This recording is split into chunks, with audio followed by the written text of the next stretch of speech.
খবর শুনছেন বর্তমান নিউজ টিভি ইউটিউব চ্যানেল থেকে। আজকের বিশেষ খবর হলো, ক্ষমতা থেকে সরলে মমতার অতি করুণ পরিণতি, দিলীপ করলেন ভবিষ্যৎবাণী। ঘর থেকে উদ্ধার আইনজীবীর অগ্নিদগ্ধ দেহ, পরিবারের কথায় দ্বন্দ্বে পড়শিরা।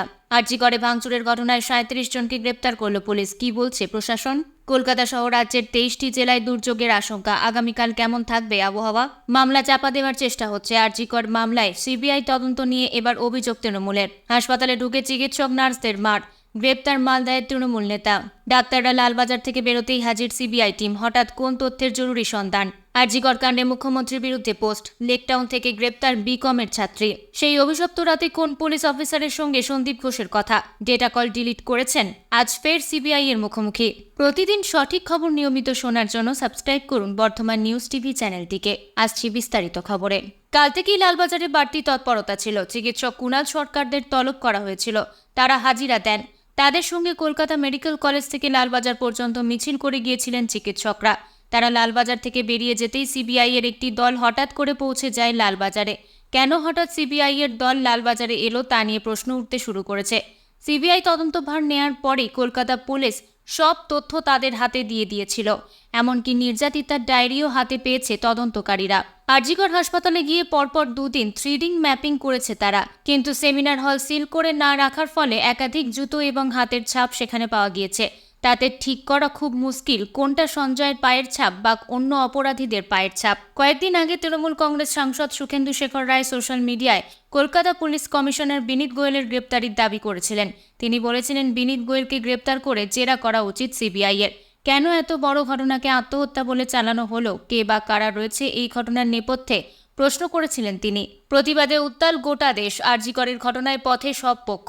রাজনৈতিক দলগুলি তো বটেই, সঙ্গে রয়েছে আপামর সাধারণ মানুষ। এবার এই ইস্যুতেই মুখ খুললেন বিজেপি নেতা দিলীপ ঘোষ। শাসক দল তৃণমূলকে তীব্র কটাক্ষ করেন, তাদের সামাজিকভাবে বয়কটের ডাক দেন। পরিবারেও বয়কট করতে নিদান দেন প্রাক্তন বিজেপি সাংসদ। পাশাপাশি দূষেছেন মুখ্যমন্ত্রী মমতা বন্দ্যোপাধ্যায়কেও, সঙ্গে করেছেন ভবিষ্যৎবাণী। দিলীপ বলেন, ক্ষমতা থেকে সরে গেলে মমতা বন্দ্যোপাধ্যায়কে জেলে যেতে হবে। বাংলাদেশের নেতাদের ঝুলিয়ে দিয়েছে, টিএমসির অনেক নেতাকে পাবলিক ঝুলিয়ে দেবে। আমাদের দেশের লোকেরা শান্তিপ্রিয়, তাই মিছিল করে উই ওয়ান্ট জাস্টিস বলছি। এরপরই দিলীপ তোপ দাগেন তৃণমূলের একাংশ নেতাদের বিরুদ্ধে। বলেন, তৃণমূলের যারা ধমকাচ্ছেন চমকাচ্ছেন, এদের সমাজবিরোধী ঘোষণা করুন, এদের সমাজবিরোধী তকমা দিন, এদের পরিবারকে বয়কট করুন, কারণ এদের পরিবার অভিযুক্তের পক্ষে রয়েছে। এই প্রতিবাদী আন্দোলনকে দমিয়ে দেওয়ার চেষ্টা করছে। আজ হোক কাল হোক এদের বিরুদ্ধে সরব হতে হবে। আপনারা সজাগ থাকুন। আপনারা সজাগ থাকলে তাহলে কোনো সরকার অন্যায় করার আগে ভাববে। প্রিয় দর্শক, আমরা এই ভিডিওতে 2000 লাইক ও 1000 সাবস্ক্রাইবার টার্গেট করেছি, তাই আমাদের টার্গেটটি সম্পূর্ণ করবেন এবং কোন জেলা থেকে দেখছেন কমেন্ট করে জানাবেন। আসছি পরবর্তী খবরে। ফের দুর্যোগের আশঙ্কার বার্তা দিল আবহাওয়া দপ্তর। দক্ষিণবঙ্গের 15 জেলায় হলুদ ও কমলা সতর্কতা জারি করেছে হাওয়া অফিস। পাশাপাশি উত্তরবঙ্গের 8 জেলাতেও জারি করা হয়েছে সতর্কবার্তা। আইএমডি সূত্রে খবর, আগামীকাল দক্ষিণবঙ্গে বজ্রবিদ্যুৎ সহ বৃষ্টির আশঙ্কা রয়েছে। সতর্কতা জারি করা হয়েছে কলকাতা, হাওড়া, হুগলি 2, 24 পরগনা 2, মেদিনীপুর, ঝাড়গ্রাম, পুরুলিয়া, বাঁকুড়া 2, বর্ধমান, বীরভূম, মুর্শিদাবাদ এবং নদিয়ার বৃষ্টির আশঙ্কা রয়েছে। পাশাপাশি উত্তরবঙ্গে দার্জিলিং, জলপাইগুড়ি, কালিম্পং, আলিপুরদুয়ার, কোচবিহার 2, দিনাজপুর, মালদায় বজ্রবিদ্যুৎ সহ বৃষ্টির হলুদ সতর্কতা জারি করা হয়েছে। পাশাপাশি হাওয়া অফিস স্পষ্টভাবে জানিয়েছে, বাইরে বের হবার আগে অবশ্যই যেন ওয়েদার রিপোর্ট দেখে নেয় সাধারণ মানুষ। জল জমার আশঙ্কা কোথায় জানানো হয়েছে, যেখানে চাষের নিচু জমি রয়েছে সেই সকল স্থানে যেন আগাম নিকাশি ব্যবস্থার আয়োজন করা হয় এবং পাশাপাশি বজ্রপাত হলে নিরাপদ আশ্রয় থাকার বার্তাও দেওয়া হয়েছে হাওয়া অফিসের তরফে। মুখ্যমন্ত্রী মমতা বন্দ্যোপাধ্যায়ের বিরুদ্ধে পোস্ট করার অভিযোগে গ্রেপ্তার এক কলেজ ছাত্রী। পুলিশ জানিয়েছে, ধৃতের নাম কীর্তি শর্মা। বছর 23-এর ওই তরুণী বিকমের ছাত্রী। লেকটাউন এলাকা থেকে তাকে গ্রেপ্তার করেছে তালতলা থানার পুলিশ। পুলিশ জানিয়েছে, ধৃতের বিরুদ্ধে ভারতীয় ন্যায় সংহিতা ধারা 72 অপরাধের শিক্ষার ব্যক্তির পরিচয় প্রকাশ, 79 নারীর শালীনতাকে অবমাননা করার উদ্দেশ্যের কথা, 240 সংগঠিত অপরাধ সম্পর্কে মিথ্যে তথ্য দেওয়া, 351 মৃত ব্যক্তির সুনাম ক্ষুণ্ণ করায় ফৌজদারি ভীতি প্রদর্শন, 353 ইলেকট্রনিক্স মাধ্যম সহ মিথ্যে তথ্য গুজব প্রতিবেদন তৈরি করে প্রকাশ করা। প্রসঙ্গত রবিবারই একই কারণে গ্রেপ্তার করা হয়েছে আলিপুরদুয়ারের এক যুবককে। জানা গিয়েছে, এই যুবক আলিপুরদুয়ার জংশন এলাকার বাসিন্দা। তৃণমূল ছাত্র পরিষদের পক্ষ থেকে জংশন ফাঁড়িতে অভিযোগ করা হয়। সেই অভিযোগের প্রেক্ষিতে যুবককে গ্রেপ্তার করে পুলিশ। নিরাপত্তার দাবিতে সরব চিকিৎসকরা। এই পরিস্থিতিতে নাইট শিফটে থাকা কর্তব্যরত চিকিৎসক এবং নার্সদের বেধড়ক মারধরের অভিযোগ। তাদের খুনের হুমকি দেওয়া হয় বলেও অভিযোগ। মালদার হরিশ্চন্দ্রপুর গ্রামীণ হাসপাতালের এই ঘটনায় গ্রেপ্তার তৃণমূল নেতা অবিনাশ দাস নামে ওই নেতা হরিশ্চন্দ্রপুর গ্রামীণ হাসপাতালে মঙ্গলবার রাত 11টা নাগাদ ঢোকে। অভিযোগ, কর্তব্যরত নার্সদের গালিগালাজ করে। ঘটনাস্থলে উপস্থিত মেডিকেল অফিসার প্রভাকর সাহা তার প্রতিবাদ করেন। তাকে বেধড়ক মারধর করা হয় বলে অভিযোগ। নার্সদের দাবি, শারীরিক নিগ্রহের উদ্দেশ্যে তাদের দিকে তেড়ে যান ওই তৃণমূল নেতা।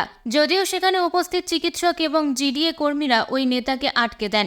এরপরই খবর দেওয়া হয় হরিশ্চন্দ্রপুর থানায়। খবর পেয়ে হরিশ্চন্দ্রপুর থানার আইসির সঙ্গে বিশাল পুলিশ বাহিনী ঘটনাস্থলে পৌঁছায়। অভিযুক্ত তৃণমূল নেতাকে গ্রেপ্তার করা হয়। এই ঘটনায় চিকিৎসক ও স্বাস্থ্যকর্মীদের নিরাপত্তা নিয়ে প্রশ্ন উঠছে। আতঙ্কে রয়েছেন নার্স ও চিকিৎসকরা। ইতিমধ্যেই হাসপাতালের পক্ষ থেকে হরিশ্চন্দ্রপুর থানায় একটি লিখিত অভিযোগ দায়ের করা হয়েছে। কর্তব্যরত চিকিৎসক প্রভাকর সাহা বলেন, অভিযুক্ত ব্যক্তি এক রোগীর খোঁজ করতে এসে আমার সঙ্গে অশালীন ভাষায় কথা বলতে শুরু করে। উপস্থিত নার্সদেরকেও অশ্রাব্য ভাষায় গালিগালাজ করেন। আমি তার প্রতিবাদ করলে আমাকে মারধর করা হয়। এরপর সেখানে উপস্থিত নার্সদেরকেও তিনি মারতে চান। আমরা তাতে বাধা দিই। ওই ব্যক্তি আমাদেরকে খুনের হুমকি দেয়। আমরা নিরাপত্তার অভাব বোধ করছি।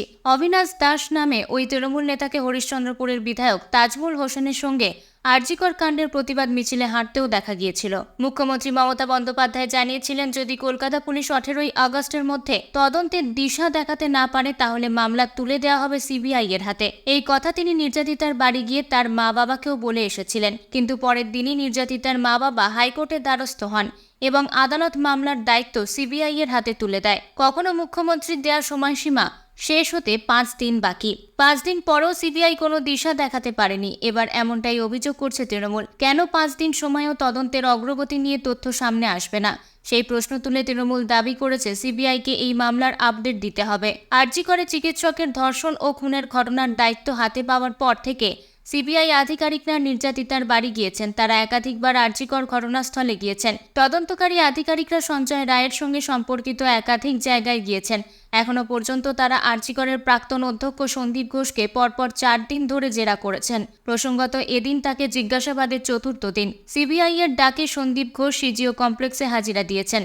জিজ্ঞাসাবাদের জন্য আপাতত তৈরি করা 40 জনের তালিকা থেকে 20 জনকে জিজ্ঞাসাবাদ করেছে সিবিআই। এদিনও সিবিআই আধিকারিকরা নির্যাতিতার বাড়িতে গিয়েছেন। সিবিআই কি কাজ করেছে প্রশ্ন তৃণমূলের। এই পরিস্থিতিতে তৃণমূলের প্রশ্ন, আরজি করে তদন্তের দায়িত্ব হাতে পাওয়ার 5 দিন পরেও সিবিআই এ ব্যাপারে কোনো আপডেট দিতে পারেনি। এই মামলায় একজন অভিযুক্ত যে গ্রেপ্তার হয়েছে তাও করেছে কলকাতা পুলিশ। শাসক দল বলছে, গত 5 দিনে একজনও সন্দেহভাজনকে জিজ্ঞাসাবাদের জন্য ডাকেনি সিবিআই। এছাড়াও সোশ্যাল মিডিয়ায় ছড়িয়ে পড়া গুজব সামাল দেওয়ার চেষ্টা করেনি কেন্দ্রীয় তদন্তকারী সংস্থা। সিবিআই কি মামলা চাপা দিতে চাইছে? 5 দিনের তদন্ত নিয়ে তৃণমূল বলছে, দেখে মনে হচ্ছে সিবিআই বিজেপিকে, রাজ্য সরকারকে টার্গেট করতে এবং গুজব ছড়িয়ে দিতে চুপ করে রয়েছে। তারা বলছে, কোনো বিরোধী দল সিবিআই এর কাছে কোনো প্রশ্ন করছে না। তৃণমূলের প্রশ্ন, তাহলে কি সিবিআই মামলা চাপা দিতে চাইছে? পাশাপাশি মিডিয়ার কাছে তাদের প্রশ্ন, গত 5 দিন কেন সিবিআই এর কাছে মামলার আপডেট চাইতে পারেনি? সত্যকে আড়াল করতে দেয়া হবে না। তৃণমূলের দাবি, সিবিআইকে অবিলম্বে সাংবাদিক সম্মেলন করে মামলার অগ্রগতি সম্পর্কে জানাতে হবে।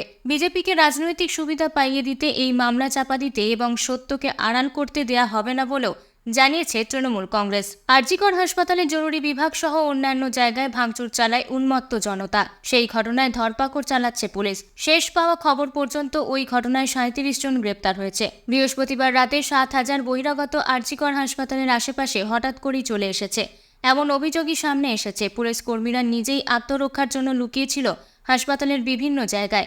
হাসপাতালের শৌচালয়েও পুলিশ লুকিয়েছিল বলে খবর। পুলিশ শনিবার পর্যন্ত 31 জনকে গ্রেপ্তার করেছিল। রবিবার আরও 6 জনকে গ্রেপ্তার করেছে। আরও অনেকের খোঁজ চালানো হচ্ছে, কিন্তু ঠিক কোন উদ্দেশ্য নিয়ে তারা সেই রাতে হামলা চালিয়েছিল, তাদের লক্ষ্য ছিল কি জরুরি বিভাগের 4 তলার সেমিনার রুম, সেই বিষয়টি এখনো পরিষ্কার করে সামনে আসেনি। হাসপাতালের একাধিক জায়গা তারা তছনছ করেছিল, ওষুধপত্র নষ্ট করেছে। মুখ্যমন্ত্রী মমতা বন্দ্যোপাধ্যায় জানিয়েছে, এই ভাঙচুরের ঘটনায় কয়েকশো কোটি টাকার সরকারি সম্পত্তি নষ্ট হয়েছে। তবে তিনি ওই ঘটনার জন্য বিজেপি ও সিপিএম এর দিকে সরাসরি অভিযোগের আঙুল তুলেছেন। বিরোধীদের পাল্টা দাবি, মিথ্যে অভিযোগ করা হচ্ছে, তৃণমূল ওই ঘটনার জন্য দায়ী। রাজ্যের বিরোধী দলনেতা শুভেন্দু অধিকারী জানিয়েছেন, মমতা বন্দ্যোপাধ্যায়ের নির্দেশেই ওই হামলাকারীদের পাঠিয়েছিলেন তৃণমূলের নেতা অতীন ঘোষ। ডিওয়াইএফআই এর বেশ কয়েকজনকে গ্রেপ্তার করেছে পুলিশ, কিন্তু সেই ঘটনায় ডিওয়াইএফআই এর কেউ জড়িয়ে নেই, এই দাবি করেছেন শুভেন্দু অধিকারী। কলকাতার পুলিশ কমিশনার বিনীত গোয়েল সেই ঘটনা নিয়ে সাংবাদিক বৈঠক করেন। পুলিশের ব্যর্থতার কথা স্বীকারও করে নিয়েছেন তিনি। তবে সেই ঘটনায় পুলিশ কর্মীরাও আক্রান্ত হয়েছেন, সেই কথাও দাবি করেছেন তিনি। পুলিশের ভূমিকা নিয়ে কলকাতা হাইকোর্টও যথেষ্ট সমালোচনা করেছিল গত সপ্তাহে শুনানি চলার সময়। সাত সকালে নিজেদের বাড়ি থেকে আইনজীবীর অগ্নিদগ্ধ মৃতদেহ উদ্ধার ঘিরে চাঞ্চল্য। পশ্চিম মেদিনীপুর জেলার দাসপুর ১ নম্বর ব্লকের কুঞ্জপুর এলাকার ঘটনা। জানা গিয়েছে, ঘাটালের আইনজীবী সুদীপ চক্রবর্তীর আগুনে ঝলসানো মৃতদেহ উদ্ধার হলো তার নিজেরই বাড়ি থেকে। কি করে লাগলো আগুন, সেই প্রশ্নের উত্তর এখনো পর্যন্ত পাওয়া যায়নি। স্থানীয় বাসিন্দাদের তরফে অভিযোগ করা হচ্ছে এটা পুরোপুরি পরিকল্পনা করে মারা হয়েছে। অপরদিকে পরিবারের লোকের দাবি আগুনে পুড়েই মৃত্যু হয়েছে। সুদীপ চক্রবর্তীর সহকর্মীরা জানাচ্ছেন, এটা কোনোভাবেই শুধুমাত্র আগুনে পুড়ে মৃত্যু হতে পারে না। আইনজীবীদেরই একাংশের মতে যা যা তথ্য প্রমাণ পাওয়া যাচ্ছে তাতে প্রাথমিকভাবে মনে করা হচ্ছে এটা পুরোপুরি পরিকল্পনা মাফিক মারা হয়েছে। তারপরে প্রমাণ লোপাট করতে আগুন ধরানো হয়েছে।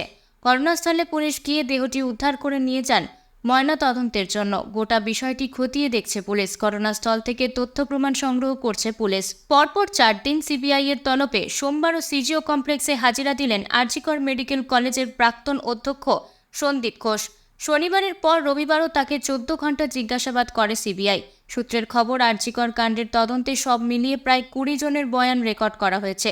সূত্রের খবর, আরজিকর মেডিকেলের প্রাক্তন অধ্যক্ষ সন্দীপ ঘোষ তথ্য গোপন করতে চাইছেন। তার বয়ানের সঙ্গে সাক্ষীদের বয়ানের বিস্তর অমিল। নিজের বয়ানও বারবার বদল করেছেন সন্দীপ ঘোষ। চিকিৎসককে ধর্ষণ খুনের মামলায় আরজিকর মেডিকেলের প্রাক্তন অধ্যক্ষের ভূমিকা নিয়ে এমনই দাবি করছে সিবিআই। সূত্রের খবর, তদন্তকারীরা জানতে চান ঘটনার রাতে কলকাতা পুলিশের কোনো আধিকারিকদের সঙ্গে কি ডেটা কলে কথা বলেছিলেন সন্দীপ ঘোষ। পরে সেই তথ্য মোবাইল ফোন থেকে মুছে দিয়েছিলেন। জানতে চাওয়া হলে অস্বীকার করেন প্রাক্তন অধ্যক্ষ, কিন্তু ইঙ্গিত তেমনটাই বলছে। সিবিআই সূত্রের খবর, ওই দিন সন্দীপের মোবাইল ফোনে কত ডেটা খরচ হয়েছে তা খতিয়ে দেখছেন তদন্তকারীরা। সিবিআই এর দাবি, গত ৩ দিন ৩৭ ঘন্টার জিজ্ঞাসাবাদে একাধিকবার বয়ান বদলেছেন সন্দীপ ঘোষ। সেক্ষেত্রে তদন্তকারীদের প্রশ্ন, কেন? প্রাক্তন অধ্যক্ষ কি কাউকে আড়াল করার চেষ্টা করছেন, লুকোতে চাইছেন কিছু? এই নিয়ে পরপর ৪ দিন সিজিও কমপ্লেক্সে সিবিআই এর মুখোমুখি হলেন সন্দীপ ঘোষ। সূত্রের খবর, প্রত্যেকের কাছে জানতে চাওয়া হয়েছে ঘটনার দিন রাতে কি কি দেখেছিলেন তারা। খবর সূত্রের, এছাড়াও ধৃত সঞ্জয় রায় সম্পর্কে খুঁটিনাটি তথ্য জানতে চায় সিবিআই। জানতে চাওয়া হয়, ধৃত সঞ্জয় কি একাই ছিল নাকি আরও কাউকে দেখা গিয়েছিল যাদের ভূমিকা সন্দেহজনক। সেমিনার হলের পাশের অংশ কবে থেকে ভাঙা হচ্ছিল, কেন ভাঙা হচ্ছিল, সেই প্রশ্নের উত্তরও খুঁজছে সিবিআই। যাদের বয়ান নেওয়া হয়েছে তাদের বয়ান মেলানোও হচ্ছে। মোবাইল ফোনের কল রেকর্ড খতিয়ে দেখা হচ্ছে। ঘটনার দিন কাদের সঙ্গে কতক্ষণ কথা হয়েছিল তার, এসএমএসে কি তার কাছে কোনো বার্তা এসেছিল, বা সন্দীপ ঘোষ এসএমএস করে কাউকে কোনো বার্তা পাঠিয়েছিলেন কিনা তাও জানার চেষ্টা চলছে। এতক্ষণ খবর শুনছিলেন বর্তমান নিউজ টিভি চ্যানেল থেকে। খবর আজকের মতন এই পর্যন্তই। ধন্যবাদ।